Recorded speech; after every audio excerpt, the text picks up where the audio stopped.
The Emirate of Ajman in the United Arab Emirates is located along the Gulf, and it is the smallest emirate with a population that is estimated to be 268,160.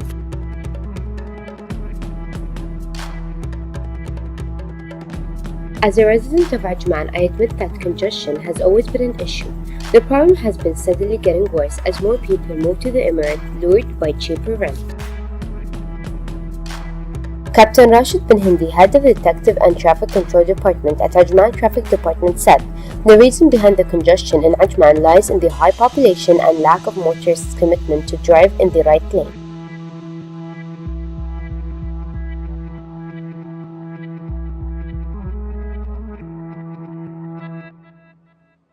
The heavy flow of cars means major roads and motorways such as Al-Ittihad Street, Sheikh Rashid bin Hamad Road, and Corniche Road are no-go areas during the morning and evening rush hours, and traffic problems persist late into the night. The urban area of Ajman runs directly into the city of Sharjah along the coast to the southwest. The Emirate of Sharjah is the third largest emirate in the United Arab Emirates and is the only one to have land on both the Persian Gulf and the Gulf of Oman. It has an estimated population of about 1.452 million. Sharjah is the sole emirate that imparts its border to all the other 6 emirates of the UAE. This makes it a major connecting route between the emirates. Rising rents in Dubai have triggered the move to cheaper Sharjah. Many live in Sharjah but work in Dubai. People save more money on rent than they spend on Salik. As you know, more people means more vehicles, and more vehicles means more traffic. To discuss the issue of congestion from a student's perspective, I visited an undeveloped school cluster in Sharjah. Putting all schools in one place may seem like a good idea, but not when school transport constitutes nearly 20% of the traffic and there are no access roads to the area. Al-Azra is a highly dense school district located on the outskirts of Sharjah, very close to Ajman. It consists of 44 schools of different levels and curriculums clustered together. The streets leading to this area are very minimal. This increases the traffic, especially that students, parents, and school faculty are accessing at the same time from around 6:30 a.m. to 8 a.m. on weekdays. This indicates the lack of planning in Al-Azra when it comes to pedestrian and car accesses, creating an unsafe school zone for students. Due to these streets and the congestion of cars, the chances of accidents occurring in this district are very high.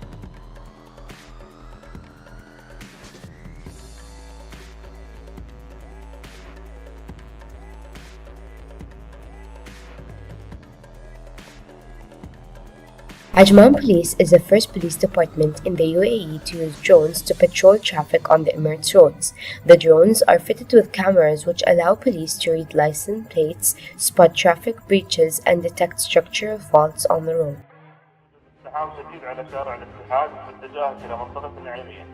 بإمكانك التوجه إلى الموقع ومفاتنة بالتفاصيل.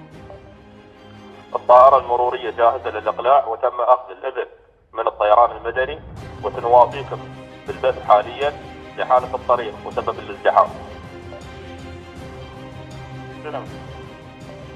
للعلم تم تحديد سبب الازدحام وذلك بسبب عدم التزام السائقين بخط السير الإلزامي وكثافة المركبات طبيعية. ذلك تم تحرير بعض المخالفات للسيارات المخالفة.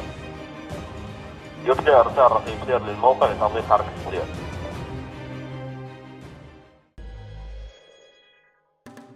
Another solution is self-driving cars. In fact, companies like Google and Tesla are already working on these. It's possible that within the next 10 or 20 years, these cars will become common and our roads might even become safer. If we look at the facts, 1.2 million die from traffic accidents and around 94% of those accidents are caused by human error. Those cars can also make driving possible for people who couldn't drive, like the visually impaired or elderly. If you ban humans from the road, you can get rid of intersections entirely as well as traffic lights. A traffic light is just a tool for drivers on one road to communicate with drivers on another, but self-driving cars can talk to each other at the speed of light. So, will you be getting in one when they come out instead of getting stuck in traffic?